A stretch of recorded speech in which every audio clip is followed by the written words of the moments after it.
ابھی یہ تیری حالت ہے، تیرا نوجوان بیٹا تیرے سامنے کھڑا ہے، تیرا شوہر بھی موجود ہے، اب بھی اسلام سے بہت زیادہ اسلام کو چھوڑ دے، ایک اللہ کا انکار کر دے، توحید کا انکار کر دے، محمد کا انکار کر دے، یاد رکھ ہم تجھے چھوڑ دیں گے۔ اور اگر نہیں انکار کیا، اگر نہیں کیا تو اس ذلیل طریقے سے تجھے، اتنی شرمناک طریقے سے تجھے مار ڈالیں گے ہم۔ حضرت سمیہ رضی اللہ تعالیٰ عنہ کہتی ہیں، مسکراتے ہوئے کہتی ہیں کہ میں اسلام کو پہچان چکی ہوں، ایک اللہ پر ایمان لا چکی ہوں، محمد صلی اللہ علیہ وسلم کے دین کو سمجھ چکی ہوں، توحید کو سمجھ چکی ہوں، توحید کو جان چکی ہوں۔ میری ماں بہنیں اگر ہیں تو سنیں، حضرت سمیہ رضی اللہ تعالیٰ عنہ کے پیر بندھے ہوئے ہیں، وہ کفار مشرکین کہتے ہیں گھوڑوں کو ایک ادھر دوڑتا ہے ایک ادھر دوڑتا ہے، دونوں طرف گھوڑے دوڑتے ہیں، حضرت سمیہ رضی اللہ تعالیٰ عنہ کے جسم کے دو ٹکڑے ہو جاتے ہیں، اور اوپر سے کفار میں سے ایک ہے جو اپنی نیزہ بھی اپنی شرمگاہ کے اندر کھپا دیتا ہے، گھوس دیتا ہے، اور پھر بھی اتنی خطرناک طریقے سے حضرت سمیہ رضی اللہ تعالیٰ عنہ شہید ہو جانا دعا کر لیتی ہے، لیکن اسلام سے باز نہیں آتی ہے، اسلام کو چھوڑنا دعا نہیں کرتی ہے۔ محترم حضرات، یہ توحید ہے میرے ماں بہنوں، یہ توحید ہے جس کے لیے ہمارے صحابیات بھی جناب محمد رسول اللہ صلی اللہ علیہ وسلم کے صحابیات جو آپ صلی اللہ علیہ وسلم کے صحابہ میں نہیں، آپ صلی اللہ علیہ وسلم کو دیکھ چکی تھی، اس نے پورے طریقے سے شرمناک طریقے سے ان کو مارا گیا، لیکن توحید کو انہوں نے چھوڑا نہیں، ایک اللہ کا انہوں نے انکار نہیں کیا، محمد رسول اللہ صلی اللہ علیہ وسلم کا انکار نہیں کیا۔ ہم اور آپ یہ صرف سن سکتے ہیں، ہمارے خطبہ بیان کر سکتے ہیں، لیکن چھیڑنا بہت بڑی بات ہو جاتی ہے۔ یہ کتابوں میں اگر پڑھیں تو آنکھ سے آنسو نکلتے ہیں، آنکھوں سے خود بخود اشک جاری ہو جاتے ہیں، اتنی بھیانک طریقے سے حضرت سمیہ رضی اللہ عنہ کو شہید کر دیا گیا۔ یہ ہے سامنے جوان بیٹا بھی ہے اور ان کا شوہر بھی ہے، ان کے سامنے برہنہ کر کے شہید کر دیا جائے، کتنی بڑی بات ہے، لیکن پھر بھی قربان جائیں حضرت سمیہ رضی اللہ تعالیٰ عنہ پر۔ سیلوٹ کرتا ہوں ان صحابیات کو، ان صحابہ کرام کو جو اپنی جانوں کو قربان کر کے اس دین کا پرچم بلند کرتے تھے۔ توحید کو سمجھنے کے بعد دنیا کی مال و دولت ٹھکراتی، اور ذرا یاد کرو کہ توحید وہ کون سی دولت ہے، کتنی بڑی سرمایہ ہے کہ جب جس کے پاس مل جائے، جو سمجھ آتا ہے توحید کو، دنیا کی مال و دولت چھوڑ دیتا ہے، دنیا پھینک دیتا ہے، وہ دنیا کی پرواہ نہیں رہتی۔ اللہ کے نبی صلی اللہ علیہ وسلم کے پاس بھی صحابہ کرام، اللہ کے نبی صلی اللہ علیہ وسلم کے پاس بھی کفار مشرکین یہ سب آئے، مکہ کے لوگ آئے، بڑے بڑے سردار آئے، کہنے لگے، ابو طالب کے ذریعے کہلوایا کہ اپنے بھتیجے سے کہہ دو اگر وہ سب سے خوبصورت نوجوان لڑکی چاہتا ہے تو ہم اس سے اس کا نکاح کرنے کے لیے تیار ہیں، دنیا کا مال و سر چاہتا ہے تو اس کی قدموں کے تلے رکھنے کے لیے تیار ہیں، لیکن وہ توحید کی دعوت دینا چھوڑ دے۔ اللہ کے نبی صلی اللہ علیہ وسلم نے کہا تھا کہ اے ابو طالب، اے میرے چچا، یاد رکھو یہ مشرکین، یہ کفار دنیا کی سب سے حسین و جمیل عورت کی بات کرتے ہیں، دنیا کی تمام مال و سر کی بات کرتے ہیں، یہ کفار مشرکین لائے اور صورت چھوڑ کر کے میرے دائیں ہاتھ میں رکھتے اور چاند توڑ کر کے میرے بائیں ہاتھ میں رکھتے، ان دونوں کا توڑنا ناممکن ہے، لیکن اگر کر بھی دیں اور دنیا کے مال و سر میرے قدموں کی طرح بھی رکھ دیں، لیکن پھر بھی یہ تمام کی تمام چیزیں ہونے والی نہیں ہے، کر بھی دیں، لیکن یہ وہ کر سکتے ہیں، میں توحید کی دعوت دینا بند نہیں کر سکتا۔ یہ جناب محمد رسول اللہ صلی اللہ علیہ وسلم کا قول تھا۔ مشرکین کو دولت چلا، اور ذرا یاد کریں موسیٰ علیہ السلام جب جاتے ہیں فرعون سے مقابلہ کرنے کے لیے، فرعون جب پوچھتا ہے تمہارے پاس معجزہ کیا ہے، نشانی کیا ہے، موسیٰ علیہ السلام اپنی نشانی دکھاتے ہیں تو فرعون مشورہ کرتا ہے، اس کے وزراء کہتے ہیں کہ کئی سالوں تک 20-25 سالوں تک 30 سالوں تک کھائیں، اب آیا ہے، اس نے جادوگری سیکھ لی ہے، ہمارے ملک کے اندر آپ کی بادشاہت میں حکومت میں بہت بڑے بڑے جادوگر، ان سے مقابلہ کروائیے موسیٰ کا۔ وقت متعین ہو جاتا ہے، جادوگر پہنچ جاتے ہیں، موسیٰ علیہ السلام پہنچ جاتے ہیں، موسیٰ علیہ السلام جادوگروں سے کہتے ہیں اپنی تمام کی تمام جو چیزیں ہیں اب میدان میں ڈال دو، جادوگر میدان میں ڈال دیتے ہیں اپنی رسیاں جو کچھ ہوتی ہیں وہ تمام کی تمام چیزیں ڈال دیتے ہیں، وہ حرکت کرنے لگتی ہیں، وہ ہلنے ڈلنے لگتی ہیں، سانپ کی شکل لے لیتی ہیں لوگوں کی نظروں میں۔ پھر موسیٰ علیہ السلام اپنا عصا ڈالتے ہیں، ڈالتے ہیں کہ رات کے یہ جادوگر جب فرعون نے بلایا تھا تو انہوں نے کہا بھی تھا کہ فرعون اگر ہم موسیٰ سے جیت گئے تو ہمارے ہاتھ کیا ہوگا؟ فرعون کہتا ہے جادوگروں سے، کہتا ہے کہ اگر تم جیت گئے تو یاد رکھو تم ہمارے سب سے مقرب بندے بن جاؤ گے، تم ہمارے وزیر بن جاؤ گے، تم کو اپنا وزیر بنا لوں گا اور جو بھی فیصلہ کروں گا تم سے مشورہ کر کے کیا کروں گا۔ اب یہ جادوگر اپنے عصا سے ڈال دیتے ہیں، موسیٰ علیہ السلام اپنا عصا ڈالتے ہیں، کیا ہوتا ہے تمام کی تمام رسیوں کو جو ہل ڈل رہی تھی، حرکت کر رہی تھی اور لوگوں کی نظروں میں سانپ کی شکل اختیار کر رہی تھی، وہ عصا نکل جاتا ہے۔ جادوگر کے دیکھ کر کے بے ساختہ کے ہوتے ہیں، لا الہ الا اللہ پڑھ دیتے ہیں اور کہتے ہیں کہ ہم موسیٰ علیہ السلام کے رب پر ایمان لائے، ہم ہارون کے رب پر ایمان لائے۔ وہ سمجھ چاہتے ہیں کہ موسیٰ کے پاس جو طاقت ہے، موسیٰ کے پاس جو طاقت ہے اور ہارون کے پاس جو طاقت ہے وہ کوئی جادو نہیں ہے بلکہ یہ حقیقت ہے، یہ اللہ رب العالمین کا دیا ہوا ہے، یہ کوئی معجزہ ہے، یہ کوئی کرشمہ ہے جو موسیٰ علیہ السلام کو عطا کیا گیا ہے۔ حقیقت میں یہ نبی ہے، کیونکہ جادوگر تو ہم ہیں، یہ جادو نہیں ہو سکتا۔ تمام کے تمام جادوگر ایمان لے آتے ہیں اور کہتے ہیں آمنا برب العالمین، ہم تمام جہان کے رب پر ایمان لائے۔ فرعون کہتا ہے کیا اس سے پہلے مجھ پر ایمان نہیں لائے تھے؟ کیونکہ وہ بھی اپنے آپ کو ربکم العالی کہتا تھا، کہنے لگا کیا اس سے پہلے ایمان نہیں لائے؟ تو تمام کے تمام جادوگر کہتے رب موسیٰ و ہارون، ہم موسیٰ اور ہارون کے رب پر ایمان لائے۔ اب فرعون کہتا ہے قال آمنتم به قبل ان آذن لكم ان هذا لكم مكر في المدينة تخرجوا منها اهلها فسوف تعلمون۔ کیا میری اجازت دینے سے قبل، میں بادشاہ ہوں، میں حکمراں ہوں، میں خدا ہوں، میرا ہوں، میری اجازت دینے سے پہلے تم لوگ ایمان لے ہو، یاد رکھو شہر سے نکال دوں گا اور یاد رکھو لوگوں کا دھیان نہیں دے وارجلکم من خلاف ولأصلبنکم اجمعین۔ یہی نہیں بلکہ کہنے لگا کہ تمہارے ہاتھوں کو اور تمہارے پیروں کو مخالف زندوں سے کاٹ دوں گا، اگر دایاں پیر کا دایاں ہاتھ کاٹوں گا تو بایاں پیر کاٹ دوں گا، اگر بایاں ہاتھ کاٹوں گا تو دایاں پیر کاٹ دوں گا۔ اس طریقے سے مخالف زندوں سے تمہارے ہاتھوں کو پیروں کو کاٹ دوں گا، لأقطعن أيديكم وأرجلكم من خلاف ولأصلبنکم اجمعین، پھر تم کو سولیوں پر چڑھا دوں گا۔ یہ جادوگر ابھی کہہ رہے تھے کہ فرعون اگر ہم موسیٰ سے جیت گئے تو ہمارا انعام کیا ہوگا، تو ہمیں کیا دے گا؟ اب یہ جادوگر کہتے ہیں فرعون کیا کو کر کے بولتے ہیں اور جواب دیتے ہیں، کہتے ہیں کہ فرعون یاد رکھ ہم موسیٰ کو سمجھ چکے ہیں، موسیٰ کے رب کو سمجھ چکے ہیں، ہارون کے رب پر ایمان لا چکے ہیں، توحید کو جان چکے ہیں، ایمان کو سمجھ چکے ہیں، اب ہم اپنی جانوں کو قربان کر سکتے ہیں، ہماری جانیں اور ہمارے جسم کی بولیاں کر ڈال، پھر بھی ہم توحید کو سمجھنے کے بعد دنیا کے تمام دولت ٹھکرا دے رہے ہیں، اپنی جان کو قربان کر دے رہے ہیں، لیکن توحید کو نہیں ٹھکرائیں گے، توحید سے ہاتھ نہیں دھویں گے۔ توحید یہ دولت ہے، یہ قیمتی سامان ہے، یہ توحید ہے میرے بھائیوں،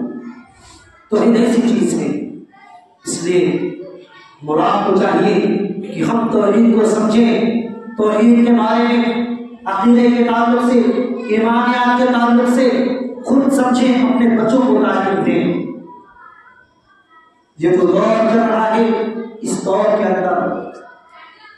تمام چیزیں مشکلات کا سامنا کرنا پڑ رہا ہے، لیکن دو چیلنج سب سے بڑا چیلنج ہے، دو چیلنج سب سے بڑا چیلنج ہے۔ وہ کون سا ہے؟ سب سے پہلی چیز اولاد کی تربیت، اولاد کی تربیت اور تعلیم، یہ سب سے بڑا چیلنج ہے آج کے دور کا۔ وہ دور تھا کہ گھر کا باپ جو اکیلا باپ ہوتا تھا، 4 7 8 بچوں کو پڑھا لکھا دیتا تھا، اچھی تعلیم و تربیت دیتا تھا، ادب سکھا دیتا تھا، لیکن آج کا دور ہے 1-2 بچے ہوتے ہیں ان کو بھی ہم اچھے طریقے سے تعلیم و تربیت دیں۔ بہت بڑا چیلنج ہے بھائیوں، اس لیے تعلیم اور تربیت کیجیے اپنے بچوں کی، توحید سکھائیے، ایمان سکھائیے، عقیدہ سکھائیے۔ دوسرا چیلنج اپنی ایمان کی حفاظت۔ اس دور کے اندر اگر ایمان کی حفاظت کر کے ایمان کو بچا دیے بہت بڑی بات ہوگی، بہت بڑا چیلنج ہے۔ یہ دو چیلنج بہت بڑا چیلنج ہے بھائیوں، ان دونوں چیزوں کا سامنا کرنے کی تیار ہے۔ اللہ رب العالمین سے دعا کرتا ہوں تمام لوگوں کو سننے سے زیادہ عمل کرنے کی توفیق عطا فرمائے۔ اللہ رب العالمین جب تک تو زندہ توحید پر زندہ، جب بھی خاتمہ ہو توحید پر ہو، لا العالمین ہم تمام لوگوں کے حاضر و قبول فرما، لا العالمین ہم تمام لوگوں کو سچا پکا نمازی بنا دے، آمین۔ اللہ رب العالمین جو لوگ بیمار ہیں، جو لوگ قرضدار ان کی بیماریوں کو دور کر دے، قرض کو دور کر دے، لا العالمین جو لوگ پریشان ہیں ان کی پریشانیوں کو دور کر دے، آمین۔ لا العالمین جتنے بھی مومنان مومنین اس دنیا سے جا چکے ہیں تمام کی قبروں کو نور سے بھر دے اور تمام کی قبروں کے اندر جنت کی کھڑکی کھول دے، آمین۔ واخر دعوانا الحمدللہ رب العالمین۔